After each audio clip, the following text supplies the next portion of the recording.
പ്രിയപ്പെട്ട പ്രേക്ഷകർക്ക് സ്വാഗതം. എന്നോടൊപ്പം ഉള്ളത് മൈത്രേയനാണ്. മൈത്രേയൻകാർക്കും ഒരു പ്രത്യേകം ഒരു ഇൻട്രൊഡക്ഷൻ ആവശ്യമുള്ള ഒരാളല്ല എന്ന് നന്നായിട്ടറിയാം. എൻ്റെ പേര് മിർസ എന്നാണ്. ഞാൻ കുറേ വർഷങ്ങളായി പുറത്ത് താമസിക്കുന്ന ഒരാളാണ്. ഇത്തരം കാര്യങ്ങളൊക്കെ ചെയ്യാൻ എന്താണ് എനിക്കുള്ള ഒരു ധാർഷ്ട്യം എന്ന് പറഞ്ഞാൽ, ആകെയുള്ളൊരു ധാർഷ്ട്യം എന്ന് പറഞ്ഞാൽ, ഞാൻ എം ഗോവിന്ദൻ്റെ സമീക്ഷ ഒരു 13 ലക്കം എഡിറ്റ് ചെയ്തിട്ടുണ്ട്. അതുമാത്രമാണ് എനിക്ക് അവകാശപ്പെടാനുള്ള ഏക ധാർഷ്ട്യം. ആ ധാർഷ്ട്യത്തിൻ്റെ പുറത്താണ് ഞാൻ ഈ ഇൻ്റർവ്യൂ തുടങ്ങുന്നത്. അപ്പോൾ മൈത്രേയനും ഞാനും കുറേ വർഷങ്ങളായ സുഹൃത്തുക്കളാണ്. പക്ഷേ ഇന്ന് നമ്മൾ പറയാൻ ഉദ്ദേശിക്കുന്നത് ഒരു ചെറിയ എപ്പിസോഡല്ല, കുറച്ച് കാര്യങ്ങൾ തുറന്നു പറയാനാണ് ഉദ്ദേശിക്കുന്നത്. ഇത് പറയാൻ ഉദ്ദേശിക്കുന്നത് യുണൈറ്റഡ് സ്റ്റേറ്റ്സ് ഓഫ് അമേരിക്കയെക്കുറിച്ചാണ്. യുണൈറ്റഡ് സ്റ്റേറ്റ്സ് ഓഫ് അമേരിക്ക എന്ന് പറയുമ്പോൾ നമ്മുടെ മനസ്സിലുണ്ടാകുന്ന ഒരു ധാരണ എന്ന് പറഞ്ഞാൽ ജനാധിപത്യത്തിൻ്റെ ഈറ്റില്ലം, ലോകത്തെമ്പാടുമുള്ള ചെറുപ്പക്കാരുടെ വാഗ്ദത്ത ഭൂമി, അതുപോലെ എല്ലാ വ്യക്തി സ്വാതന്ത്ര്യത്തിൻ്റെയും മൂർത്തിമദ്ഭാവം എന്നൊക്കെ പറഞ്ഞ് നമ്മൾ കൊട്ടിഘോഷിക്കപ്പെടുന്ന അമേരിക്ക. ആ അമേരിക്കയിലൂടെ മൈത്രേയൻ ഈ അടുത്ത കാലത്ത് ഒരു 6 ആഴ്ച നീണ്ട ഒരു ചെറിയ പര്യടനം നടത്തി. പക്ഷേ ഇത് മാത്രമല്ല, മൈത്രേയൻ പറഞ്ഞ പോലെ തന്നെ ഈ 6 ആഴ്ച കൊണ്ടൊന്നും നമുക്കൊരു ഒരു ഒരു നഗരത്തിൻ്റെയോ ഒരു ഗ്രാമത്തിൻ്റെയോ ഒരു രാജ്യത്തിൻ്റെയോ ഉള്ളറകൾ കണ്ടുപിടിക്കാൻ പറ്റില്ല. പക്ഷേ മൈത്രേയന് ഈ അമേരിക്കയുള്ള ബന്ധം വളരെ ചെറുപ്പകാലം തൊട്ടേ ഉള്ളൊരു ബന്ധമാണെന്നാണ് ഞാൻ മനസ്സിലാക്കുന്നത്. അപ്പോൾ നമ്മൾ ഉദ്ദേശിക്കുന്നത് ദ പ്രോഗ്രാം ആൻഡ് ടൈറ്റിൽ എന്ന് പറയുന്നത് it's A voyage through the underbelly of United States of America. അത് നമ്മൾ കാണാത്ത കഥകൾ, പറയാത്ത കഥകൾ, അമേരിക്കയെക്കുറിച്ചുള്ള കഥകൾ എന്തൊക്കെയാണ്, ആ കഥകളാണ് നമ്മൾ ഇന്ന് പറയാൻ ഉദ്ദേശിക്കുന്നത്. Is okay Maitreyan? Okay. So എനിക്ക് തുടങ്ങുന്നത് മിക്കവാറും ചരിത്രത്തിൽ നിന്ന് തുടങ്ങാമെന്ന് തോന്നുന്നു. നമുക്കൊരു എവിടെയാണ് തുടങ്ങേണ്ടതെന്ന് ചോദിക്കുമ്പോൾ ആദ്യം നമ്മൾ പറയാറുള്ള ചരിത്രത്തിൽ നിന്ന് തുടങ്ങാവുന്നതാണ്. കാരണം ചരിത്രം നമ്മൾ പഠിച്ചില്ലെങ്കിൽ we are content to repeat എന്ന് പണ്ട് പറഞ്ഞൊരു സന്റായന എന്നൊരു മഹാനായ അമേരിക്കൻ എഴുത്തുകാരനുണ്ട്. അതുകൊണ്ട് ചരിത്രത്തിൽ നിന്ന് തുടങ്ങാമെന്ന് തോന്നുന്നു. ഇപ്പോൾ അമേരിക്കയുടെ ചരിത്രം എന്ന് പറയുന്നത്, ഇപ്പോൾ അവിടെ ഒരു ബിൽ ഓഫ് റൈറ്റ് വന്നതോ അവർ ഡെമോക്രസി സ്ഥാപിച്ചതൊന്നുമല്ല. അതിനു മുമ്പ് ഒരു ചരിത്രമുണ്ട്. നമ്മുടെ മനുഷ്യ കുലത്തിൻ്റെ പ്രയാഗണം തുടങ്ങിയത് ആഫ്രിക്ക എന്നാണ് നമുക്കറിയാം. അപ്പോൾ അവിടെ നിന്ന് ഒരുപാട് വർഷങ്ങളായി പലതവണയായി കുടിയേറിയ ഒരുപാട് മനുഷ്യർ ചേർന്ന ഒരു കിടാരമാണ്, വലിയ കിടാരമാണ് അമേരിക്ക. ഒരു പക്ഷേ ഇപ്പോഴത്തെ ഉരക മസ്തിഷ്കമുള്ള പ്രസിഡന്റുമാർ മറ്റുള്ളവരൊക്കെ അതിനെക്കുറിച്ചൊക്കെ വ്യക്തമായ ഡിഫറൻ്റ് ആയിട്ടുള്ള അഭിപ്രായം പറയാൻ ശ്രമിക്കുന്നുണ്ടെങ്കിലും ഒരുപാട് കാലങ്ങളിലായി അനുസ്യൂതമായി നടന്ന ഒരു കുടിയേറ്റങ്ങളുടെ ഒരു പ്രവാഹം, അതിൻ്റെ ഒരു മെൽറ്റിംഗ് പോട്ട്, അതിൻ്റെ ഒരു കിടാരമാണ് അമേരിക്ക. അപ്പോൾ അതിൻ്റെ ചരിത്രത്തിലേക്ക് നമുക്ക് തുടങ്ങാൻ തോന്നും. ഇത്രയും can you tell me bit more about it? അതിൻ്റെ ഒരു എങ്ങനെയാണ് പ്രയാണം ആഫ്രിക്കയിൽ തുടങ്ങുന്നത്? ഇപ്പോൾ നമ്മൾ എങ്ങനെയാണ് ഇപ്പോഴുള്ള അമേരിക്ക, നമുക്ക് അതിൻ്റെ ഒരു കോണ്ടെക്സ്റ്റിൽ എങ്ങനെയാണ് നമുക്കതിനെ മനസ്സിലാക്കാൻ ശ്രമിക്കുന്നതാണ് ഞാൻ അന്വേഷിക്കാൻ ശ്രമിക്കുന്നത്. നമ്മൾ അമേരിക്ക എന്ന് പറയുന്ന സമയത്ത് യുണൈറ്റഡ് സ്റ്റേറ്റ്സ് ഓഫ് അമേരിക്കയാണ് ആൾക്കാർക്ക് അറിയാവുന്നത്. അതെ. അമേരിക്കയിൽ ആദ്യമായിട്ട് ആൾക്കാർ എത്തിച്ചേർന്നതിനെ പറ്റി പറയുകയാണെന്നുണ്ടെങ്കിൽ, നമുക്ക് കിട്ടിയ ലഭ്യമായ തെളിവുകൾ വെച്ചിട്ട് ഒരു 14,000 വർഷത്തിന് മുമ്പ് അവിടെ അവർ മനുഷ്യരെത്തിയതായിട്ടാണ് നമുക്ക് കിട്ടിയ തെളിവുകൾ. പക്ഷെ അതിനകത്ത് ഇപ്പോഴും എന്താ പറയണ്ടേ, ഒരു തീരുമാനമായി തീർന്നിട്ടുണ്ടെന്നുള്ള നിലവാരത്തിൽ നമ്മൾ സംസാരിക്കാനും പറ്റില്ല. പല തരത്തിലുള്ള സ്ട്രീംസിനെ പറ്റിയൊക്കെയുള്ള എന്ന് വെച്ചാൽ ഈ പസഫിക്കിൽ നിന്ന് ആളുകൾ വള്ളത്തെ കയറി എത്തിയതിനെ പറ്റി സംശയിക്കുന്നുണ്ട്. അപ്പോൾ അത് ഒക്കെ സംശയത്തിന്റെ സ്ഥലങ്ങളാണ്. മറ്റൊന്നുള്ളതെന്ന് പറയുന്നത്, ആഫ്രിക്കയിലെ മാലി എന്ന് പറയുന്ന ആ രാജ്യം വളരെ വികസിച്ച് നിന്ന സമയത്ത് കരീബിയൻ വഴി അമേരിക്കയായിട്ട് കണക്ഷൻ ഉണ്ടായിട്ട്, സൗത്ത് അമേരിക്ക ആ ഭാഗമായിട്ട് കണക്ഷൻ ഉണ്ടായിട്ട് നമുക്കറിയുന്നൊരു സ്ഥലമുണ്ട്. നമുക്കിപ്പോൾ ആന്ത്രോപോളജിക്കലായിട്ട് നമുക്ക് കിട്ടിയിട്ടുള്ള ഏറ്റവും വലിയ തെളിവെന്ന് പറയുന്നത്, സൈബീരിയ വഴി മനുഷ്യർ ബെയറിംഗ് സ്ട്രെയിറ്റ് എന്ന് പറയും, അലാസ്കയും സൈബീരിയയും തമ്മിലുള്ള അകലം എന്ന് പറയുന്നത് ഒരു 40 മൈലേ ഉള്ളൂ. അപ്പം ബെയറിംഗ് സ്ട്രെയിറ്റ് എന്ന് പറയുന്നിടത്ത് ഐസ് വീണ് കിടന്ന സമയത്ത് ഈ യൂറോപ്പിൻ്റെ മുകൾ വശത്തൂടെ സൈബീരിയ വഴി കാനഡ വഴി താഴോട്ട് ഇറങ്ങി ആൾക്കാർ പോയതായിട്ടാണ്. അപ്പോൾ അന്നൊക്കെ നമുക്ക് എത്ര ആലോചിച്ചാലും ഈ കാനഡ എന്ന് പറയുന്നത് ഒരു വലിയ ഐസിൻ്റെ മരുഭൂമിയാണ്. സൈബീരിയയും രണ്ടും ശരിക്കും പറഞ്ഞാൽ അങ്ങനെ തന്നെ നമ്മൾ മനസ്സിലാക്കാറുണ്ടോ, വലിയൊരു മരുഭൂമിയാണ്. അപ്പോൾ ആ മരുഭൂമിയിലൂടെ എങ്ങനെ കടന്നുപോയി എന്നുള്ളതൊക്കെ ഈ ക്ലൈമറ്റിനെ പറ്റിയൊക്കെ ഇങ്ങനെ പഠിക്കുന്ന സമയത്ത് ഒരു 14,000-നും ഒരു 17,000-നും ഇടയിൽ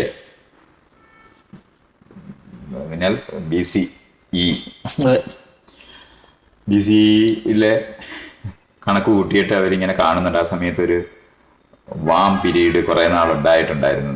ആ സമയത്ത് ഈ ഐസ് കടന്ന് അപ്പുറത്തെത്തിയ ആൾക്കാർ സർവേ ചെയ്യണമെന്നുണ്ടെങ്കിൽ അത് തന്നെ ഈസ്റ്റ് വശത്തൂടെ താഴോട്ട്, ശരിക്കും നമ്മൾ ഇന്നിപ്പോൾ അറ്റ്ലാന്റിക്കിന്റെ സൈഡിൽ കൂടെ അല്ല, മറുവശത്ത് പസഫിക്കിന്റെ സൈഡിൽ കൂടെ ചെന്ന് അവിടുത്തെ വെസ്റ്റിന്റെ സൈഡിൽ കൂടെ ഇങ്ങനെ അവരിങ്ങനെ ട്രേസ് ചെയ്യുന്നുണ്ട്. ഇപ്പോൾ താഴെ അറ്റം വരെ അങ്ങ് ചിലി വരെ മനുഷ്യരെത്തിയതായിട്ട് കാണുന്നുണ്ട്. അപ്പൊ അതേ സമയത്ത് ചില എല്ലുകളൊക്കെ കണ്ടെത്തിയതൊക്കെ ഇപ്പോഴും ഇതിന്റെ കണക്കിനകത്തൊക്കെ പെടാത്ത, ഇതുവരെ നമുക്ക് വർക്കൗട്ട് ചെയ്യാൻ കഴിയാതിരിക്കുന്ന തരത്തിലുള്ള യാഥാർത്ഥ്യങ്ങളൊക്കെ ഉണ്ട്. അപ്പൊ അങ്ങനത്തെ ഇപ്പൊ മനുഷ്യർ ഏറ്റവും വലിയ ജനിതകമായിട്ടുള്ള ഒന്നാണ്. ഇപ്പൊ സൈബീരിയയിലുള്ള മനുഷ്യരുടെയും ചിലിയിലുണ്ടായിരിക്കുന്ന മനുഷ്യരുടെയും തമ്മിൽ ജനിതകം വളരെ സാമ്യമായിട്ട് കാണുന്നതൊക്കെ ഉണ്ട്. അത് കാരണം കൊണ്ട് ആ ഒരു കുടിയേറ്റം എന്തായാലും നടന്നിട്ടുണ്ട് എന്നുള്ളതിന് സംശയമൊന്നുമില്ല, നമുക്കറിയാവുന്നതാണ്. പക്ഷെ അതേ സമയത്ത് ഈ ഇപ്പൊ അമേരിക്ക എന്നുള്ള വാക്ക് നമുക്ക് പ്രത്യേകമായിട്ട് അമേരിക്ക വെസ്പൂവി എന്ന് പറയുന്ന ആളുടെ കണ്ടെത്തൽ ഇതുമായിട്ട് ബന്ധപ്പെട്ടാണ് പറയുന്നത്. അതിന് മുമ്പാണ് കൊളംബസിനെ പറ്റി പറയുന്നത്. ഈ കൊളംബസ് ചെല്ലുമ്പോൾ കോടിക്കണക്കിന് മനുഷ്യർ അമേരിക്കയിലുണ്ടായിരുന്നു എന്നുള്ള കാര്യം എല്ലാവർക്കും അറിയാം. പക്ഷെ അമേരിക്ക കണ്ടുപിടിച്ചത് ആരാന്ന് ചോദിച്ചാൽ ഉടനെ കൊളംബസ് ആണ്. അപ്പൊ ഈ അമേരിക്കയിൽ ഉണ്ടായിരുന്ന മനുഷ്യര് അവരെ ആരാണ് ഇവര് കണ്ടുപിടിക്കുകയാണോ? അല്ല, അങ്ങനൊരു തമാശ ഒരു സാധാരണ കേട്ടിട്ടുണ്ട്. അതായത് ഒരു നേറ്റീവ് അമേരിക്കൻ പറയുകയാണ് 1491 ഞങ്ങൾ കൊളംബസിനെ കണ്ടുപിടിച്ചു, അതുകൊണ്ട് ഞങ്ങളെ കഷ്ടപ്പാട് തുടങ്ങി. അപ്പോൾ ആ ഒരു നിലവാരത്തില് ഉള്ള ഈ ഒരു യൂറോപ്യൻ സെന്റേഡ് ആയിട്ടുള്ള ഒരു കാഴ്ചയാണ് നമുക്ക് എപ്പോഴും ഈ കാര്യങ്ങളിലെല്ലാം ആളുകളെ സംസാരിക്കുന്ന സമയത്ത് ഇന്നും. എന്ന് പറഞ്ഞാൽ അമേരിക്കയിൽ ഇരിക്കുന്ന ആൾക്കാർ അമേരിക്കയിലെ ഈ ലോക ചരിത്രം പഠിക്കേണ്ടി വരുന്ന സമയത്ത് അമേരിക്ക കണ്ടുപിടിച്ചത് കൊളംബസ് ആണെന്ന് അവരെ പഠിപ്പിക്കുന്നുണ്ടെന്നുള്ളതാണ് രസം. അമേരിക്കൻ ഇന്ത്യൻസിനോ നമ്മളിപ്പോ അവരെ ഈ അമേരിക്കൻ ഇന്ത്യൻസ് എന്ന് നമ്മൾ വിളിക്കുന്നത്. കാരണം ഇന്ത്യക്കാരെ കണ്ടുപിടിക്കാൻ പോയ അയാളെ വഴിതെറ്റി അവിടെ എത്തിപ്പോയി എന്നുള്ളതല്ലാതെ അയാൾ കണ്ടുപിടിച്ചതോ ഒന്നും അല്ലാതെ മനുഷ്യര് നേരത്തെ ഒരു മണ്ടൻ സേലറുടെ മണ്ടത്തരം നമ്മൾ വീണ്ടും വീണ്ടും ആവർത്തിക്കില്ലേ അവരെ ഇന്ത്യൻസ് എന്ന് വിളിക്കുമ്പോൾ, അല്ലേ? അല്ല, ഇന്ത്യയുടെ അന്നത്തെ ഏറ്റവും വലിയ സമ്പദ്സമൃദ്ധമായ രാജ്യമൊന്നും അതിലേക്ക് എത്തിച്ചേരാൻ വേണ്ടി ശ്രമിച്ചതുമാണ്. പക്ഷേ അവിടെയാണ് എത്തുന്നത്. അയാൾ ഇവരെ ഇന്ത്യക്കാരും തെറ്റിദ്ധരിക്കുന്നതാണ്, അല്ലേ? ഞാൻ പറഞ്ഞത് ഇത്തരം മനഃപൂർവ്വം ഇത്തരത്തിലുള്ള കള്ളങ്ങൾ അല്ലെങ്കിൽ മണ്ടത്തരങ്ങൾ നമ്മൾ ഇപ്പോഴും സെലിബ്രേറ്റ് ചെയ്യുന്നുള്ളതാണ്. അതല്ല, കൊളംബസ് ഡേ ഇപ്പോഴും ഇന്ന് അവർ ആചരിക്കുന്നുള്ളതാണ് അതിൻ്റെ അകത്ത് ഏറ്റവും വലിയ ഒരു ഫലസി നമ്മളെ എടുക്കുന്ന സമയത്ത്. അപ്പൊ ധാരാളം മനുഷ്യർ നേരത്തെ എത്തിച്ചേരുകയും കോടിക്കണക്കിന് മനുഷ്യരുണ്ടായിരുന്ന ഒരു കോണ്ടിനെന്റ് ഇന്ത്യ കണ്ടുപിടിച്ചതെന്ന് പറഞ്ഞ് വാസ്കോ ഡി ഗാമയെ പറ്റി എന്തായാലും എഴുതി വെക്കുന്നില്ല. കാരണം ഇന്ത്യക്കാരിവിടെ മറ്റേത് അവിടെ മനുഷ്യർ വികസിച്ച് നിന്നിരുന്ന ഒരു സമൂഹമായിരുന്നു എന്ന് അംഗീകരിക്കാതിരിക്കുന്നു എന്നുള്ളതായിരുന്നു. അപ്പോൾ ആ സമൂഹത്തിനെ കുറിച്ചുള്ള നമ്മുടെ അറിവുകൾ ഒരുപാടുണ്ടല്ലോ. ഒരുപാട് ഗോത്രവർഗ്ഗങ്ങളായിട്ട് തിരിഞ്ഞ് വളരെ മനോഹരമായിട്ട് ഇറക്കികളും അങ്ങനെ ഒരുപാട് ഗോത്രവർഗ്ഗങ്ങൾ അവിടെ ഉണ്ടായിരുന്നു. അവരെന്ന് പറയുന്ന അവരുടെ ചരിത്രം നമ്മൾ അൺട്രാവൽ ചെയ്തുകൊണ്ടിരിക്കുന്നതേ ഉള്ളൂ. ഇപ്പോഴും പുറത്തേക്ക് കൊണ്ടുവന്നുകൊണ്ടിരിക്കണം. കാരണം നമുക്ക് തന്നെ അറിഞ്ഞുകൂടാത്ത ഇൻകാസും മായാസുമാണ് നമ്മുടെ ഈ സ്പാനിഷ് ആൾക്കാർ ചെല്ലുമ്പോൾ കാണുകയൊക്കെ ചെയ്തിരിക്കുന്നത് അവരെയാണ്. പക്ഷെ അവർക്ക് മുമ്പ് പെസോ അമേരിക്ക എന്ന് പറഞ്ഞിട്ട് ഒരു വലിയ വിഭാഗം അവിടെ ഈ ഈജിപ്തിലെ പിരമിഡിൽ അതേപോലെ തന്നെ ഉണ്ടാക്കിയിട്ടുണ്ട്. ഇപ്പം ആമസോൺ കാടുകളിലൊക്കെ വലിയ നഗരങ്ങൾ ഉണ്ടായിരുന്നു. അതിപ്പോഴും കാട് മൂടിക്കിടക്കുന്നതായിട്ടാണ് കാണുന്നത്. അപ്പൊ അതൊന്നും എക്സ്കവേറ്റ് ചെയ്തിട്ട് പോലുമില്ല. മറ്റേത് സൗത്ത് അമേരിക്കയിലെ ധാരാളം പിരമിഡ്സ് ഉണ്ട്. അപ്പൊ ആ പിരമിഡ്സ് ഒക്കെ തന്നെ ഈ ഇൻകാസ് എൻ്റെ ലോകത്തോ അല്ലെങ്കിൽ മായന്മാരുടെ ലോകത്തോ അല്ല, അതിനു മുമ്പുണ്ടായിരുന്ന ഒരു 5000 വർഷത്തെ ചരിത്രമെങ്കിലും ഈ സൗത്ത് അമേരിക്കൻ സാമ്രാജ്യങ്ങൾക്കുണ്ട്. അപ്പൊ അതും എല്ലാം കഴിഞ്ഞിട്ടാണ് നമ്മൾ ഈ പറയുന്ന ലോകത്ത് എത്രയോ സ്ഥലങ്ങളിലും നിന്ന് ആൾക്കാർ അവിടെ കടന്നു വരികയും ഏറ്റവും വലിയൊരു തെളിവെന്ന് പറയുന്നത് ഇപ്പം പസഫിക്കിലുള്ള എന്ന് പറഞ്ഞാൽ ഇത് പടിഞ്ഞാറ് അമേരിക്കയുടെ പടിഞ്ഞാറ് വശമാണ്, നമുക്കെല്ലാം കിഴക്ക് വശമായിട്ടിരിക്കുന്ന പസഫിക്കിലുള്ള ഐലൻഡുകളിൽ സൗത്ത് അമേരിക്കയിലുള്ള സ്വീറ്റ് പൊട്ടറ്റോ ഉണ്ട്. അതാണ് നമുക്കൊരു എന്താണ് തെളിവായിട്ടുള്ളത്. അതാണ് സ്വീറ്റ് പൊട്ടറ്റോ ഒറിജിനേറ്റ് ചെയ്തിരിക്കുന്നത് സൗത്ത് അമേരിക്കയിലാണെന്ന് നമ്മളിപ്പോൾ കണ്ടെത്തിയിട്ടുണ്ട്. പക്ഷേ ആ സ്വീറ്റ് പൊട്ടറ്റോ ഈ ഈസ്റ്റർ ഐലൻഡ് എന്ന് പറഞ്ഞാൽ റാപ്പാനുയി എന്ന അതിൻ്റെ പേര്, ശരിയായിട്ടുള്ള പേര്. അപ്പോൾ ആ റാപ്പാനുയിനെ ഈസ്റ്റർ ഐലൻഡ് എന്ന് വിളിക്കുന്നത് ബ്രിട്ടീഷുകാരാണ്. അപ്പോൾ ആ സ്ഥലങ്ങളിലൂടെ നമുക്ക് ഇന്ന് പറഞ്ഞ ഫിജി അങ്ങനെയുള്ള ആ ഐലൻഡുകളിലുള്ള ആൾക്കാർ ആയിട്ട് ഇവർക്ക് ബന്ധമുണ്ടായിരുന്നു എന്നുള്ളതിൻ്റെ ഏറ്റവും വലിയ തെളിവ് ഈ സ്വീറ്റ് പൊട്ടറ്റോ അവിടെ ഉണ്ട് എന്നുള്ളത് കൊണ്ടാണ്. ആ ഐലൻഡുകളിൽ ഉണ്ടായതല്ല. അപ്പോൾ പണ്ട് ഇവർ തമ്മിൽ കണക്റ്റഡ് ആയിരുന്നു എന്നുള്ളതിന് നമുക്ക് ഇപ്പം ഉള്ള തെളിവ് അതാണ്. അപ്പോൾ അതുപോലെ തന്നെ ഈ റാപ്പാനുയി എന്ന് പറയുന്ന ഈസ്റ്റർ ഐലൻഡിൽ വലിയ ഇതൊക്കെ ഉണ്ട്, സ്റ്റാച്യൂസ്. നമുക്ക് ഇമാജിൻ ചെയ്യാൻ കഴിയാത്തത്രയും വലിപ്പമുള്ള സ്റ്റാച്യൂസ് ഒക്കെ അവിടെ നിൽപ്പുണ്ട്. അപ്പോൾ അതൊക്കെ അവർ വളരെ വികസിച്ച ഒരു സമൂഹത്തിന് മാത്രം ചെയ്യാൻ പറ്റുന്ന, ഇന്ന് നമ്മൾ കാണുന്ന, അല്ലെന്നുണ്ടെങ്കിൽ ഇന്ന് അവിടെ ആമസോൺ കാടുകളിൽ കാണുന്ന ജനങ്ങളല്ല അവർ എന്നുള്ളത് നമുക്ക് സംശയരഹിതമായിട്ട് കാണാൻ പറ്റുന്ന നിലവാരത്തിലുള്ള കണക്ഷൻസ് ഉണ്ട്. അപ്പോൾ അവരും സൗത്ത് അമേരിക്കയായിട്ട്, ഇപ്പോൾ ചിലി ആയിട്ടോ ഇക്വഡോറായിട്ടോ, ഇപ്പോൾ ഇക്വഡോറിന്റെ ഭാഗമായിട്ടാണ് ഇപ്പോൾ നമ്മൾ മറ്റേ ഡാർവിന്റെ ഗലപഗോസ് ഐലൻഡ് ഉള്ളത്. അപ്പോൾ അവിടെ എല്ലാം തന്നെ ഈ കണക്ഷൻസ് ഉണ്ടാകാനായിട്ട് സാധ്യത ഉണ്ടായിരുന്ന ഇതും നമ്മളിത് കാണേണ്ടതുണ്ട്. അപ്പോൾ അമേരിക്കയിലേക്ക് ആളുകൾ എത്തിച്ചേർന്നത് എന്തായാലും ഒരു 14,000-നും 17,000-നും വർഷത്തിനിടയ്ക്ക് തന്നെയാണെന്നുള്ളതിന് സംശയമൊന്നും നമുക്ക് വേണ്ട. യൂറോപ്യൻ കോളനൈസേഷൻ ശരിക്കും പറഞ്ഞാൽ സൈബേരിയ കൂടെ കടന്നു വന്നിരുന്ന അവര് അന്നത്തെ യൂറോപ്യൻസ് എന്ന് നമ്മൾ വിളിക്കാവുന്നതാണ്. അവരെ ഇന്ന് യൂറോപ്യൻസ് ആയിട്ട് കാണുന്നുമില്ല. എന്ന് പറഞ്ഞാൽ വളരെ വെളുത്ത ആളുകൾ പിന്നെ മൈഗ്രേറ്റ് ചെയ്ത് ചുവന്നു പോയവരായിട്ട് മാറി എന്നുള്ള കാര്യവും നമുക്ക് കാണേണ്ടതുണ്ട്. റെഡ് ഇന്ത്യൻസ് എന്നാണല്ലോ പറയുന്നത്. അപ്പം ആ കണക്ഷൻസിനും ഒക്കെ ഉള്ള നമ്മൾ ഇന്നും വർക്കൗട്ട് ചെയ്ത് അതിൻ്റെ ആന്ത്രോപോളജിക്കലായിട്ടുള്ള തെളിവുകളൊക്കെ നമുക്ക് ലഭിച്ചുകൊണ്ടിരിക്കുന്നേ ഉള്ളൂ. അതിൻ്റെ മേളിൽ പഠനങ്ങൾ നടന്നുകൊണ്ടിരിക്കുന്നതേ ഉള്ളൂ. പക്ഷെ മനുഷ്യരായിരുന്ന പറഞ്ഞാൽ ഹോമോസാപ്പിയൻ സാപ്പിയൻ നമ്മൾ വിളിക്കുന്ന മനുഷ്യർ തന്നെയാണ് ആ ഏരിയകളിലെല്ലാം ഉണ്ടായിരിക്കുന്നതെന്ന് നമുക്ക് കാണാൻ പറ്റുന്നുണ്ട്. ഒരു ചുരുങ്ങിയതൊരു 3-4 തവണയെങ്കിലും പല സ്ഥലങ്ങളിലൂടെ ഈ സൗത്ത് അമേരിക്കയും നോർത്ത് അമേരിക്കയും എന്ന് പറയുന്നിടത്തേക്ക് മനുഷ്യർ നേരത്തെ തന്നെ പോയിട്ടുണ്ടെന്ന്. ഇതിനു മുമ്പ് തന്നെ ഇതേപോലെ ഒരു യൂറോപ്യൻസിന്റെ മറ്റൊരു മൈഗ്രേഷൻ എന്ന് പറയുന്നത് വൈക്കിങ്ങിന്റെ അവര് ഐസ്ലൻഡ് വഴി വള്ളത്തേല് ഈ നോർത്ത് അമേരിക്കയുടെ ഈ ശരിക്കും പറഞ്ഞ കിഴക്ക് വശത്ത് അറ്റ്ലാന്റിക്കിന്റെ സൈഡിൽ എത്തിയിട്ടായിട്ട് പല സ്ഥലങ്ങളിലും അവർ ഇപ്പോഴും സംശയിക്കുന്ന സ്ഥലങ്ങൾ കിടപ്പുണ്ട്. അപ്പം അവരവിടെ സ്റ്റേ ചെയ്തില്ല, പക്ഷെ അവരവിടെ ചെന്നിട്ടുണ്ടെന്നുള്ളതിന് തരത്തിലുള്ള ചില ആർക്കിയോളജിക്കൽ എവിഡൻസസ് ഉണ്ട്. അപ്പൊ പല സമയങ്ങളിലുള്ള ഇടപെടലുകൾ നടന്ന ഒരു പ്രദേശം തന്നെയാണ് നോർത്ത് അമേരിക്കയും സൗത്ത് അമേരിക്കയും എന്ന് നമുക്ക് കാണേണ്ടത്. നമ്മൾ സാധാരണ കേൾക്കുന്ന ഒരു നറേറ്റീവ് ഉണ്ട്. അതായത് ഇപ്പോൾ യൂറോപ്യൻ കോളനൈസേഷൻ്റെ ഒരു പ്രധാന നറേറ്റീവ് അല്ലെങ്കിൽ അവരുടെ മോട്ടീവായിട്ട് പറയുന്നത് അവിടെ ഉള്ള മറ്റുള്ള ആൾക്കാരെ എല്ലാം അവർ സിവിലൈസ് ചെയ്തു എന്ന് പറയും. അല്ലെ, അത്തരം ഒരു കോൺസെപ്റ്റാണ്, അത്തരം ഒരു നറേറ്റീവാണ് ഇപ്പോഴും പ്രിഡോമിനൻ്റായിട്ട് എല്ലാ രാജ്യങ്ങളിലും അത്തരത്തിലൊരു ഡിസ്കോഴ്സ് ഇപ്പോഴും ഉണ്ട്. ഇപ്പോൾ യൂറോപ്യൻ സ്കൂളുകളിലായാലും ഇംഗ്ലണ്ടിലായാലും ഒക്കെ പഠിപ്പിക്കുന്ന ഒരു സമ്പ്രദായം ബേർഡൻസ്, അതെ, വൈറ്റ്മെൻസ് ബേർഡൻ എന്ന് പണ്ട് ഇയാൾ പറഞ്ഞ സാധനം. അപ്പോൾ ആ ഒരു കാര്യം നമ്മൾ നോക്കുമ്പോൾ നമ്മൾ അവിടെ ഇവർ ചെല്ലുമ്പോൾ യൂറോപ്യൻ കോളനൈസേഷൻ ഇറങ്ങുന്ന 15-15 നൂറ്റാണ്ടിൽ അപ്പോൾ ഓൾറെഡി അവിടെ വളരെ എസ്റ്റാബ്ലിഷ്ഡ് ആയിട്ടുള്ള വളരെ ഭംഗിയായിട്ട് ജീവിക്കുന്ന സംസ്കാരമുള്ള ഒരുപാട് ആൾക്കാരുണ്ടായിരുന്നു എന്നുള്ളതാണ് നമ്മൾ മനസ്സിലാക്കേണ്ടതെന്ന് തോന്നുന്നു, അല്ലേ? അതെ, ആ ഒരു ആൾക്കാർ അതിനകത്ത് നമ്മൾ പലപ്പോഴും പറയാറുള്ളത് യൂറോപ്യൻസ്, അമേരിക്കക്കാരെന്ന് നമ്മൾ പറയാറ് ബ്രിട്ടീഷുകാർ മാത്രമല്ല, സ്പാനിഷുകാരുണ്ട്, പോർച്ചുഗീസുകാർ, എല്ലാവരും അവിടെ പോയിട്ടുണ്ട്. അപ്പൊ എല്ലാവരും അവിടെ ചെല്ലുന്നത് കാരണം കൊണ്ട് ഒരു യൂറോപ്യൻ കോളനൈസേഷൻ ഉള്ളതാണ് യഥാർത്ഥത്തിലുള്ളത്.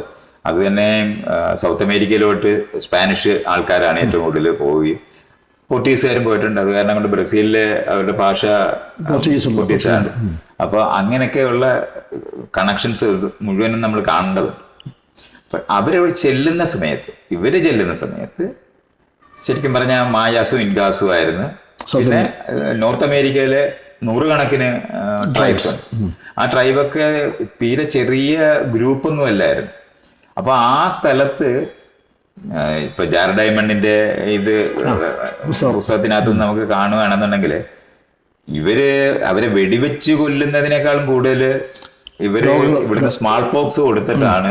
അത് ഇവർ കൊടുക്കാൻ പോയതല്ല, അവർക്ക് അത്തരത്തിലുള്ള ജെയിംസ് ഉണ്ടായിരുന്നത് ആ ആളുകളുമായിട്ട് പരന്നിട്ട് പിന്നീട് ആളുകൾ ചെല്ലുന്ന സമയത്ത് ഈ വലിയ വാസ്റ്റ് ഏരിയയിലുണ്ടായിരുന്ന ജനങ്ങൾ മുഴുവൻ മരിച്ചു പോവുകയൊക്കെ ചെയ്തിട്ടാണ് ഇന്ന് നമ്മൾ കാണുന്ന കോളനൈസേഷൻ സംഭവിക്കുന്നത്. അല്ല, ഇപ്പോൾ അമേരിക്കയുടെ പോപ്പുലേഷനിൽ ആകെ ഉള്ള ഏകദേശം 1.5% മാത്രമേ 1% മാത്രമേ നേറ്റീവ് അമേരിക്കൻസ് ഉള്ളൂ. അത് നേറ്റീവ് അമേരിക്കൻസ് നമ്മൾ പറയുന്ന ആൾക്കാർ അന്ന് ഈ കൃഷിസ്ഥലങ്ങളെന്ന് നമ്മൾ പറയുന്ന സ്ഥലം മുഴുവനും ഇവർ കയ്യേറുകയും ഒരിക്കലും കൃഷി ചെയ്ത് ജീവിക്കാനോ അല്ലെങ്കിൽ അത്തരത്തിലുള്ള ജീവിക്കാൻ കഴിയാതിരിക്കുന്ന ഭൂമിയിലേക്ക് ഇവരെ മാറ്റുകയാണ് ചെയ്തിരിക്കുന്നത്. റിസർവേഷൻ എന്ന് പറയുന്ന സ്ഥലങ്ങളിലേക്ക് മാറ്റുകയാണ് ചെയ്തിരിക്കുന്നത്. അതുകൊണ്ടാണ് ഇപ്പോൾ ഒരു നേറ്റീവ് അമേരിക്കൻ എന്ന് പറയുന്നത് ശരിക്കും പറഞ്ഞാൽ വിരലെണ്ണി തീരാനൊക്കെ അത്രയും കുറച്ച് മനുഷ്യർ മാത്രമേ അവിടെ ഉള്ളൂ. അപ്പം അങ്ങനത്തെ ആളുകൾ ഇടയ്ക്കിടയ്ക്ക് എണ്ണിട്ട് ഞങ്ങളാണ് അമേരിക്കൻസ് എന്ന് പറയുമ്പോൾ അത് എല്ലാവർക്കും ഭയങ്കര കൺഫ്യൂഷൻ ഉണ്ടാക്കുന്ന ഒരു സ്ഥലമാണ്.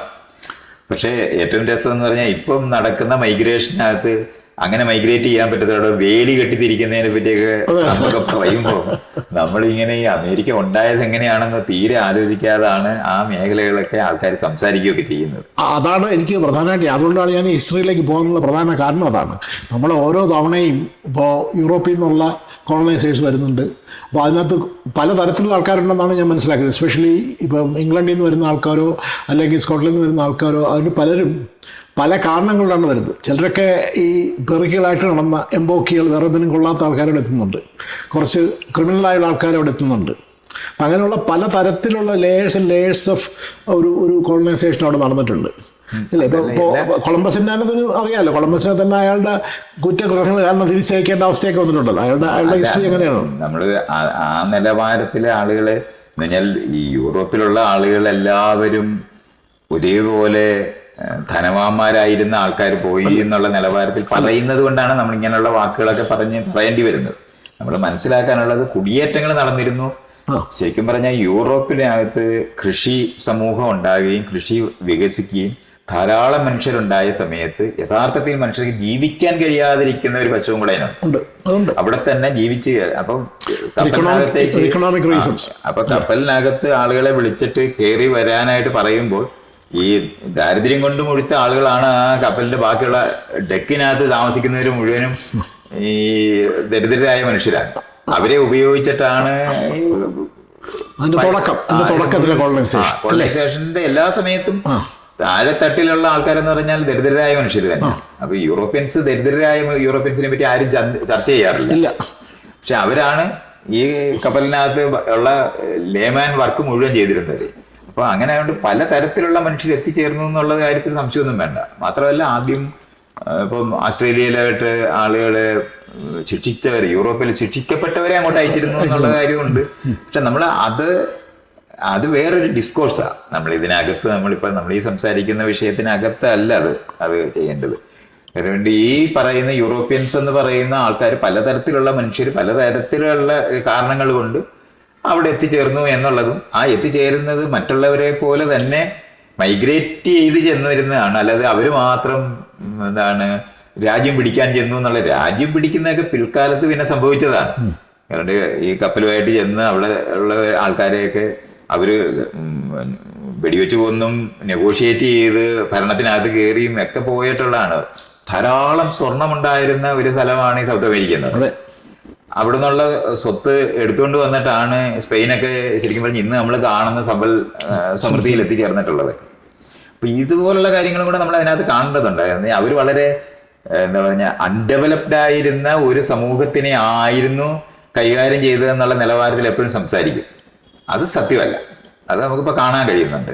കാരണം ഓരോ തരത്തിലുള്ള എക്സ്കവേഷൻസും ആന്ത്രോപോളജിക്കലായിട്ടും ആർക്കിയോളജിക്കലായിട്ടുള്ള എവിഡൻസസ് എടുക്കുന്ന സമയത്ത് വളരെ വികസിച്ച ഒരു സമൂഹത്തിനകത്തേക്ക് തന്നെയായിരുന്നു അവിടെ എത്തിച്ചേർന്നിരുന്നത് എന്നുള്ളതും നമ്മളിപ്പോൾ ഇന്ത്യയിലേക്ക് ആൾക്കാർ വരുന്ന സമയത്ത് ഇന്ത്യയോളം വികസിച്ച സമൂഹമല്ല, അത് നമുക്ക് കാണാൻ പറ്റുന്നുണ്ട്. അല്ലെങ്കിൽ ഈ ഏഷ്യ ഭാഗത്തുണ്ടായിരുന്ന ഒരു വികാസം അമേരിക്കയിൽ ഉണ്ടായിട്ടില്ല. അവർ കൃഷിയൊക്കെ ആരംഭിച്ചത് 1400 വർഷം മുമ്പാണ്. ഇവിടെ ഒരു 6000-7000 വർഷം മുമ്പ് തന്നെ നമ്മൾ ഒരുവിധമുള്ള എല്ലാ ജീവികളെയും ഡൊമസ്റ്റിക്കേറ്റ് ചെയ്യുകയും അതുപോലെ തന്നെ ഈ ഡൊമസ്റ്റിക്കേറ്റ് ചെയ്യാൻ കഴിയുന്ന സകല ധാന്യങ്ങളും ഡൊമസ്റ്റിക്കേറ്റ് ചെയ്ത് കഴിഞ്ഞിട്ടുള്ള ഒരു ഏരിയ ആയിരുന്നു ഈ മെഡിറ്ററേനിയൻ എന്ന് പറയുന്ന സ്ഥലത്ത് നിന്ന്. അപ്പൊ അവിടുന്ന് 4 വശത്തേക്കും സ്പ്രെഡ് ചെയ്ത ഒരു രീതി നമുക്കുണ്ട്. അപ്പൊ അത്രയും വികസിച്ചിട്ടില്ലായിരുന്നു നമുക്ക് കാണാൻ പറ്റുന്നുണ്ട്. പക്ഷെ ഈ മായന്മാരുടെയും ഇൻകാസിൻ്റെയും നഗരങ്ങളെ പറ്റിയൊക്കെയുള്ള റെഫറൻസസ് നമ്മൾ നേരിട്ട് കാണുന്നുണ്ടെങ്കിലും അതിനു മുമ്പുണ്ടായിരുന്ന ഒരു പെസോ അമേരിക്ക എന്ന് പറയുന്ന ഇപ്പോൾ അവരെല്ലാവരും ആരായിരുന്നു എന്ന് തന്നെ നമുക്ക് സത്യത്തിൽ അറിയില്ല. അവിടെ വളരെ വലിയ എന്താണ് ട്രൈബൽ സമൂഹങ്ങളുണ്ട്. ഈ കോട്ടകളൊക്കെ ഉണ്ടാക്കിയിരിക്കുന്നതൊക്കെ അതിൻ്റെയൊക്കെ എഞ്ചിനീയറിംഗ് ഒക്കെ നമ്മളിങ്ങനെ പഠിക്കുകയാണെന്നുണ്ടെങ്കിൽ ഒരു ഈജിപ്തിലുണ്ടായിരിക്കുന്ന വികാസത്തിന് തുല്യമായ എഞ്ചിനീയറിംഗ് അറിയുന്ന ആൾക്കാരാണ് അവിടെയും ചെയ്തിരിക്കുന്നതെന്ന് കാണാൻ പറ്റുന്നത്. പക്ഷെ അവരെ ആ വിഭാഗമൊക്കെ ആരാണെന്നൊന്നും ഇതുവരെയും നമുക്ക് പഠിച്ചു തീർന്നിട്ടോ അല്ലെന്നുണ്ടെങ്കിൽ അങ്ങനെ ചെയ്തിട്ടില്ല. അപ്പോൾ അതുകൊണ്ടൊരു വലിയ സംസ്കാരത്തിനെ തന്നെ അങ്ങ് ഇല്ലാതായി പോയി. അത് ഇവർ ചെന്ന് ഉണ്ടായതാണോ എന്നുള്ള സംശയമുണ്ട്. കാരണം അതിന് മുമ്പ് തന്നെ നശിച്ചു പോയിരിക്കുന്ന തരത്തിലും കാണാൻ കാര്യമുണ്ട്. ഇൻകാസും മായാസും അവിടെ ശക്തപരായി ഇരിക്കുന്ന സമയത്ത് തന്നെ അവരുടെ മുൻകാലങ്ങളിൽ ഉണ്ടായിരുന്ന ഇപ്പൊ ഈജിപ്റ്റ് എന്ന് പറയുന്നതിനകത്ത് ഫെറോവാസ് അവരുടെ ലോകമല്ലല്ലോ അതിനുശേഷമുള്ള രാജാക്കന്മാരുടെ. അപ്പൊ ആ തരത്തിലുള്ള ഒരു ഡിവിഷൻ അവിടെയുണ്ട്. അതൊന്നും നമുക്ക് ഇപ്പോഴും വ്യക്തമല്ല. അതൊക്കെയാണ് അവിടുത്തെ ഒരു പഴയകാല ചരിത്രമൊക്കെ നമ്മൾ എടുത്തു നോക്കിയാൽ ഉള്ളത്. പക്ഷെ ലാൻഡ് അക്വിസിഷനെ കുറിച്ചൊക്കെ കുറച്ച് പരാമർശങ്ങളൊക്കെ ഉണ്ടല്ലോ. അപ്പോൾ നമ്മളിവിടുത്തെ യൂറോപ്യൻ കോളനൈസറുടെ ചെന്നിറങ്ങുന്നതിനെ കുറിച്ചൊരു കഥയുണ്ട്. ഒരാദ്യം ചെന്നിറങ്ങിയിട്ട് അവിടെ കണ്ട നേറ്റീവ് അമേരിക്കനോട് ചോദിക്കുന്നു ഈ ഭൂമി ആരുടേതാണെന്നപ്പോൾ അവർ പറയുന്നു ഇത് ദൈവത്തിൻ്റെ ആണ്. അല്ല, അത് പക്ഷേ വളരെ ലേറ്ററാണ്. ഇപ്പം മിർസ പറയുന്ന ആ ഏരിയ എന്ന് പറയുന്നത് നമ്മളിപ്പോൾ ഈ സംസാരിച്ച കാലഘട്ടമേ അല്ല. ഇത് ഈ ഭൂമി വിലയ്ക്ക് വാങ്ങാം എന്ന് അവർ പറയുന്ന ഇവര് റിസർവേഷൻ ഏരിയയിലേക്ക് അവർ മാറിയിരിക്കുന്ന സമയത്ത് തന്നെ ആ ഭൂമി ഞങ്ങൾ വിലയ്ക്ക് വാങ്ങാമെന്ന് ചെന്ന് പറയുമ്പോഴാണ് ഇവർ ഈ പറയുന്ന സാധനം. അതൊരു 1800-ലൊക്കെ ഉണ്ടായിരുന്ന ഒരു സ്റ്റേറ്റ്മെന്റാണ്. നമ്മൾ ഈ പറയുന്നതെന്ന് പറയുന്നത് ഒരു 5000-6000 വർഷം മുമ്പുണ്ടായിരുന്ന കാര്യങ്ങളെ പറ്റിയാണ് ഞാൻ നേരത്തെ സംസാരിച്ചത്. അപ്പൊ അങ്ങനെ നമ്മളതൊന്ന് കാണേണ്ടതുണ്ട്. നമ്മളിപ്പോ പറയാനായിട്ട് നമ്മളിപ്പം ആധുനിക കാലഘട്ടത്തിനകത്ത് അമേരിക്കയെ പറ്റിയുള്ളൊരു മിത്ത് ലോകത്ത് നിലനിൽക്കുന്നുണ്ട്. അതിനെ നമ്മൾ അവിടെ അവര് യൂറോപ്യൻസ് ചെന്ന് വികസിപ്പിച്ചു എന്ന് പറയുന്ന കള്ളം തൊട്ട് മനുഷ്യരെത്തിച്ചേർന്നതിനെ പറ്റിയുള്ള സങ്കല്പങ്ങളും ഈ കൊളംബസ് കണ്ടുപിടിച്ചു എന്ന് പഠിപ്പിക്കുന്ന ആ സാധനം, ഇതൊക്കെ ആ മിത്ത് ബ്രേക്ക് ചെയ്യേണ്ടത് ആവശ്യമുണ്ട്. അതിനുശേഷം തന്നെ ഏറ്റവും ക്രൂവലായി അമേരിക്കക്കാർ ചെയ്തിരുന്ന ഒരു വലിയ സംഭവമാണ് അവിടുത്തെ പ്ലാന്റേഷൻസിനകത്ത് മുഴുവൻ ഈ ആഫ്രിക്കയിൽ നിന്ന് ആൾക്കാരെ അടിമകളായി പിടിച്ചുകൊണ്ട് അവർ ആ തുടങ്ങിയിരിക്കുന്ന സാധനത്തിനുള്ള ലെജിറ്റിമേഷൻ അവർ പറയുന്നത്. ഇപ്പം ഇന്ത്യക്കാരെ യൂറോപ്പിലുള്ള അല്ലെങ്കിൽ ഇംഗ്ലീഷുകാർ ആരെങ്കിലും കൊല്ലുകയോ എല്ലാം ചെയ്താൽ ഇന്ത്യയിലെ നിയമത്തിന്റെ മുകളിൽ അവരെ ശിക്ഷിക്കത്തില്ല. ഇംഗ്ലണ്ടിൽ കൊണ്ടുപോയിട്ട് ആയിരുന്നു ശിക്ഷിക്കുന്നത്.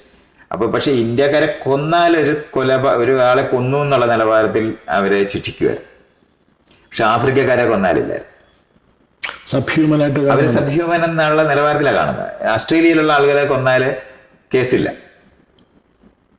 തുല്യരായ മനുഷ്യരായിട്ട് കണ്ടിരുന്നില്ല എന്നുള്ളത് തന്നെയാണ്.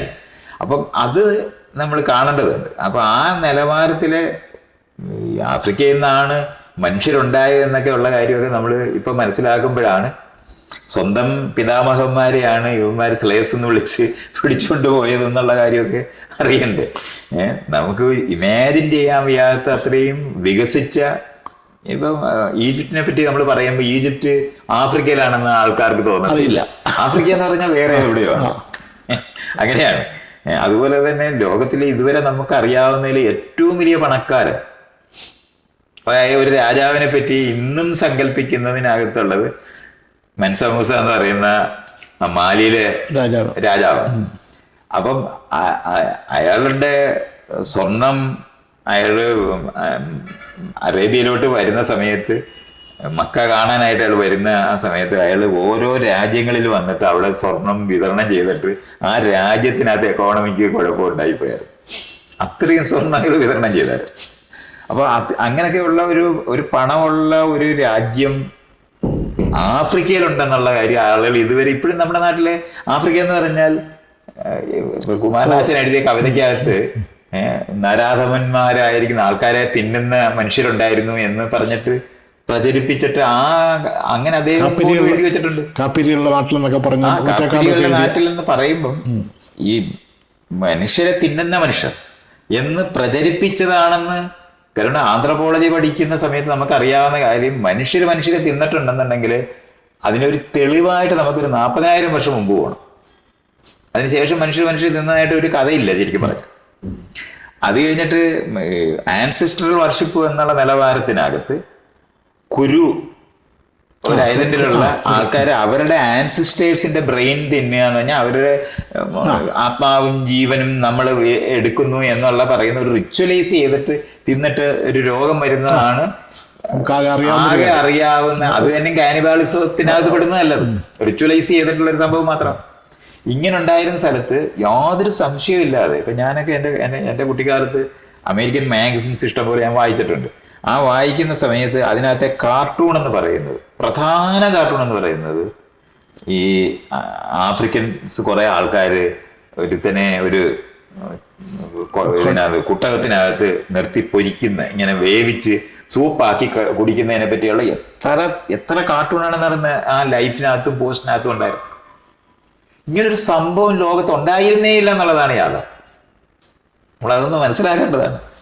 അപ്പൊ ഈ കഥകള് അവര് സഭ്യവും എന്നാൽ മനുഷ്യന് താഴെയുള്ള ജീവികളാണെന്ന് ആഫ്രിക്കക്കാരെ വരുത്താൻ വേണ്ടി പ്രചരിപ്പിച്ച ആശയങ്ങളാണ്. അതിന്റെ ഭാഗമായിട്ട് ഞാൻ പറഞ്ഞില്ല, കുമാരനാശനൊക്കെ അങ്ങനെ തന്നെ എഴുതി വെച്ചിട്ടുണ്ട്. ആഫ്രിക്കയിലുള്ള ആൾക്കാർ മനുഷ്യരെ ആഹരിക്കുന്നവരാണെന്ന് സംശയരഹിതമായി നമുക്ക് തോന്നിപ്പോകുന്ന നിലവാരത്തിൽ പ്രചരിപ്പിച്ചിട്ടുണ്ട്. നമ്മളെ പറ്റി പറയുമ്പം ഇപ്പൊ ഇന്ത്യക്കാരെ പറ്റി ഇംഗ്ലീഷുകാർ പറയുന്നത് ആനയും പാമ്പിന്റെയും കൂടെ ജീവിക്കുന്നവരായിട്ടായിരുന്നു. അങ്ങനെയായിരുന്നു പറയുന്നത്. ആനയെ റോഡ് നിറച്ച ആനയും എല്ലാവർക്കും പാമ്പുമായിട്ട് ബന്ധപ്പെട്ടാണ് ഈ രണ്ട് വിഭാഗത്തിൽപ്പെട്ട മനുഷ്യരെ അത്ര ഇന്ത്യക്കാരുണ്ടായിട്ട് ആണ് അവിടെ അവതരിപ്പിച്ചിരുന്നത്. ഇതേപോലെ അപ്പൊ അത് നമ്മൾ അങ്ങനല്ല എന്ന് പറയും. പക്ഷെ ആഫ്രിക്കക്കാരെ പറ്റി പറഞ്ഞാൽ ഇംഗ്ലീഷുകാർ പറയുന്നതെല്ലാം നമ്മൾ ഇപ്പോഴും പറയും. മറ്റു രാജ്യക്കാരെ ഈ ലോകത്തുള്ള മറ്റു മനുഷ്യരെ പറ്റിയുള്ള അറിവുകൾ ഈ ആളുകൾ നടന്ന് പറഞ്ഞ് അവർ മറ്റുള്ളവരെ പറ്റി പ്രചരിപ്പിച്ച കഥകളാണ് നമ്മളും ഇപ്പോഴും പറഞ്ഞുകൊണ്ടിരിക്കുന്നത് എന്നുള്ള കാര്യം അറിയേണ്ടത്. നമ്മൾ ഒരു വെറുപ്പ് നമുക്ക് ഇന്നും ആഫ്രിക്കയിലുള്ള മനുഷ്യരോട് ഇന്ത്യക്കാര് മോശമായിട്ട് പെരുമാറുന്നു. അത് നമ്മളും കാണേണ്ടത്. ഇപ്പൊ ആഫ്രിക്കയിൽ പോയ ഗാന്ധി പോലും എന്നല്ല, ഗാന്ധി സഹിതം എന്നാ പറയുന്നത്. ഗാന്ധി സഹിതം അവിടുത്തെ ലോക്കലായ ആൾക്കാരുടെ കൂടെ ഇന്ത്യക്കാരെ പെടുത്തരുത്, ഞങ്ങളെ വ്യത്യസ്തരാണ് എന്ന് പറഞ്ഞാണ് അവിടെ സമരം ആരംഭിക്കുന്നത്. അങ്ങനത്തെ ചെയ്തിരുന്ന എന്നുവെച്ചാൽ ഒരിക്കലും ഈ പറയുന്ന മനുഷ്യൻ ഉത്ഭവിച്ചത് ആഫ്രിക്കയിലാണെന്ന് അറിഞ്ഞുകൂടാതെ സ്വന്തം പിതാമഹന്മാരെ ഇത്രയധികം മോശപ്പെടുത്തി സംസാരിച്ചിട്ടുള്ള ഒരു ജനതയാണ് ഈ ബാക്കിയുള്ള മുഴുവൻ മനുഷ്യർ. അല്ല, അതിലിപ്പോഴും വലിയ മാറ്റമൊന്നും വന്നിട്ടില്ല എന്നാണ് എനിക്ക് തോന്നുന്നത്. ഇപ്പോഴും നമ്മുടെ ഡിസ്കോഴ്സ്, ഇപ്പോൾ BBC എന്ന് പറയുന്നത് നമ്മളെല്ലാവരും റെസ്പെക്റ്റ് ചെയ്യുന്ന ഒരു മീഡിയ ആണല്ലോ. അപ്പോൾ അതിനകത്ത് കാണുന്ന വിഷ്വൽസ്, ഞാൻ പ്രത്യേകിച്ച് ശ്രദ്ധിക്കുന്നത് വെച്ചാൽ നമ്മൾ സൗത്ത് ആഫ്രിക്കയുടെ വിമോചനമായിട്ട് സംഭവിച്ചുള്ള കുറേ വിഷ്വൽസ് വന്നിരുന്നു. അപ്പോൾ ആ സമയത്ത് നമ്മൾ റിപ്പീറ്റഡായിട്ട് കാണുന്ന കുറേ വിഷ്വൽസ് ഉണ്ട്. അപ്പോൾ അവർ സുളു, അവരെ വാറിയേഴ്സ് ഉണ്ടല്ലോ, അവരെ കാണിക്കുമ്പോൾ അവരെല്ലാവരും ഉടുപ്പില്ലാത്ത ആൾക്കാരാണ്. അവർ കയ്യിൽ കുന്തമുണ്ട്. മറ്റ് സൗത്ത് ആഫ്രിക്കനെ കാണിക്കുമ്പോൾ അവൻ 3 പീസ് സൂട്ട് ഇട്ട് മനോഹരമായിട്ട് നിൽക്കുന്നു. ഇതേ സുളുവിൻ്റെ ആൾക്കാരെല്ലാം സൂട്ട് ഇട്ടുകൊണ്ടാണ് അവിടെ ഈ സമാധാനത്തിലെല്ലാം ചർച്ച ചെയ്യുന്നത്. പക്ഷെ നമ്മൾ കാണിക്കുന്ന വിഷ്വൽസ് ഇതാണ്, കാണിക്കുന്ന വിഷ്വൽസ് ആണ്. ഇപ്പം ഈ അവരവരുടെ വേഷം ഇടുക എന്ന് പറയുന്നതല്ലാതെ എല്ലാവരും സൂട്ടിട്ടാലേ മനുഷ്യരാകത്തുള്ള പഠിപ്പിക്കുന്ന ഒരു സമൂഹമുണ്ട്. അത് നമ്മളിപ്പോ ഇപ്പോഴത്തെ ബ്രിക്സിന്റെ സാധനമല്ലേ, അതിനകത്ത് ആകെ 2 വ്യത്യസ്തമായ വേഷമിട്ട് നിൽക്കുന്ന ആൾക്കാർ, ഒന്ന് മോദിയാണ്, മറ്റൊരാളെന്ന് പറയുന്നത് സൗദി അറേബ്യയിലായിരുന്നോ ആരായിരുന്നു ഒരാള്, ഒരു ഈ അറേബ്യൻ വേഷത്തിലൊരാൾ നിൽപ്പുണ്ട്. ഇവർ രണ്ടുപേരും ഒഴിച്ച് ബാക്കി എല്ലാവരും സൂട്ടിട്ടാ നിൽക്കുന്നത്. അത് അങ്ങനെ ആ സൂട്ടിടുക എന്ന് പറയുന്നത് സിവിലൈസേഷന്റെ ലക്ഷണമായിട്ട് കാണുന്ന സ്ഥലമാണല്ലോ. അല്ല വസ്ത്രം സ്വന്തമായിട്ട് നമുക്കുണ്ടായിരുന്നു, നമ്മുടേതായ രീതികളിൽ വസ്ത്രങ്ങൾ ധരിച്ചിരുന്നു എന്ന് പറയുന്ന ഒരു വശവും കൂടെ ഉണ്ട്. ഇത് അസെപ്റ്റ് ചെയ്യാനാണ് ഈ സുലു ആൾക്കാർ അവരുടെ ഈ വസ്ത്രം ഉപേക്ഷിച്ച് നിൽക്കുന്ന രീതിയാണ് അതൊക്കെ. അങ്ങനത്തെ ഒരു ഒരു പറഞ്ഞാൽ ഗാന്ധി ലോയിൻ ക്ലോത്ത് ഇട്ട് പറഞ്ഞാൽ ആ തരത്തിലെ വസ്ത്രം മതി എന്ന് തീരുമാനിക്കുന്നത് അയാൾക്ക് ഫാൻസ് ഇടാൻ അറിഞ്ഞുകൂടാത്തതുകൊണ്ടായിരുന്നല്ലോ. അപ്പം അങ്ങനത്തെ ഒരു സമര രീതിയും മറ്റ് അവരവരുടെ ഐഡന്റിറ്റിയെ പറ്റിയുള്ള ഒരു ധാരണയും കൊണ്ട് വ്യത്യസ്തരായി നിൽക്കാൻ വേണ്ടി ശ്രമിക്കുന്ന ഒരു സ്ഥലമുണ്ട്. ആ ഏരിയ നമ്മൾ അങ്ങനെ മനസ്സിലാക്കേണ്ടതുണ്ട്. അതുകൊണ്ടാണ് പക്ഷെ ഇവർ ചെയ്യുന്ന എന്താണ്, യൂറോപ്പിലെ ജനതയെ വീണ്ടും നിങ്ങൾ ഈ പറയുന്ന ആഫ്രിക്കൻസ് എന്ന് പറയുന്ന ആൾക്കാർ രണ്ടാന്തരമാണ് എന്നുള്ള മെസ്സേജ് കൊടുക്കാൻ വേണ്ടിയാണ് അവരത് ഉപയോഗിക്കുന്നത്. ഇങ്ങനെയാണ് അത് ചെയ്യുന്നത്. ഇങ്ങനത്തെ ഒരു ഈ മീഡിയ ഉപയോഗിച്ചിട്ട് നമ്മുടെ മനസ്സിനകത്തേക്ക് വെറുപ്പും കാലുഷ്യവും മറ്റുള്ള ജനതയെ പറ്റി എന്ന് പറഞ്ഞാൽ നമ്മുടെ തന്നെ ബന്ധുക്കളായിരിക്കുന്ന ആൾക്കാർ എന്ന് നമ്മൾ വീണ്ടും അസെപ്റ്റ് ചെയ്ത് പറയേണ്ട ഈ സമയത്ത് ഇന്നും നമ്മുടെ അടുത്ത് ഈ നിലവാരത്തിൽ ഉള്ള ആശയങ്ങളും ആ തരത്തിലുള്ള വെറുപ്പ് ഉൽപ്പാദിപ്പിക്കുന്ന എല്ലാ സാധനവും ഇന്നും പ്രൊജക്റ്റ് ചെയ്തുകൊണ്ടിരിക്കുന്നതാണ്. വെളുത്തിരിക്കുക എന്ന് പറയുന്നത് സവിശേഷമായ ദൈവത്തിന്റെ സൃഷ്ടിയാണെന്ന്, കറുത്തിരിക്കുക എന്ന് പറയുന്നത് ദൈവം അറിയാതെ കയ്യബദ്ധം വന്നുണ്ടായി പോയവരാണെന്നുള്ള നിലവാരത്തിലുള്ള ആശയ പ്രചാരണത്തിന്റെ യുക്തികൾ തന്നെയാണ് ഈ നിലവാരത്തിൽ ആൾക്കാർക്ക് കൊടുത്തിട്ടുള്ളത്. ഇന്ന് നമുക്കത് ഒരു സമയത്തും അങ്ങനെ അല്ലാതെ അവർ ഇന്നും ചെയ്തിട്ടില്ല. ഈ പറയുന്ന ഏറ്റവും ഉയർന്ന സംസ്കാരം എന്ന് പറയുന്ന സ്ഥലം മുഴുവനും വെറുപ്പിന്റെ കേന്ദ്രങ്ങളായിട്ട് തന്നെയാണ് ഉള്ളത്. അത് ഈ ആന്ത്രോപോളജി പഠിച്ചിട്ടുള്ള ആൾക്കാർക്ക് മാത്രമാണ് ആഫ്രിക്ക ഞാൻ ആലോചിക്കാറുണ്ട്, ഒരു വലിയ ഭാഗ്യമായി പോയി ഈ ആഫ്രിക്കയിൽ തന്നെ അവരുണ്ടായി എന്നുള്ളത് കാരണം കൊണ്ട്. കാരണം ഈ ലോകം മുഴുവനുള്ള റേസിസ്റ്റുകളായിട്ടുള്ള മാനസിക രോഗികളായിരിക്കുന്ന സംഘങ്ങളിലെ ഒരു അവർ തകർന്ന് തരിപ്പണമായി പോയ ഒരു സാധനമാണ് ആഫ്രിക്കയിലാണ് മനുഷ്യന് ഒറിജിനേറ്റ് ചെയ്തതെന്ന് പഠിപ്പിച്ചത്. ആഫ്രിക്കക്കാർക്ക് സംസ്കാരമില്ലെന്നും ആഫ്രിക്കക്കാർ മനുഷ്യരല്ലെന്നും പറഞ്ഞുകൊണ്ടിരുന്ന സ്ഥലത്ത് വന്ന് മനുഷ്യരുണ്ടായത് അവിടെ ആണെന്നുള്ളത് പഠിച്ചു പോയത് കാരണം കൊണ്ട് കുഴഞ്ഞു പോയത്. ഹിറ്റ്ലർ കുഴഞ്ഞു പോയൊരു സ്ഥലമാണ്. ജെസി ഓവൻസ് ഒളിമ്പിക്സിനകത്ത് ഗോൾഡ് മെഡൽ മേടിക്കുന്ന സമയത്ത് അയാള് കറുത്ത വർഗ്ഗക്കാരനാണ്. കാരണം റേസ്, നമ്മുടെ റേസ് എന്ന് പറയുന്നത് സുപ്പീരിയർ ആണെന്നും അങ്ങനെ ഒളിമ്പിക്സിനകത്തെ എല്ലാ മെഡലും നമ്മൾ മേടിക്കണമെന്നൊക്കെ പറഞ്ഞിരിക്കുന്ന സമയത്താണ് ജെസി ഓവൻസ് ഓടി ഇത് മേടിക്കുന്നത്. അന്ന് കുഴഞ്ഞു പോയൊരു സ്ഥലമാണ്. ഇതുപോലൊരു ഷോക്കിംഗ് അനുഭവമാണ് ഈ മനുഷ്യർ ആഫ്രിക്കയിലാണെന്ന് ഒറിജിനേറ്റ് ചെയ്താണെന്ന് അറിയുന്നത്.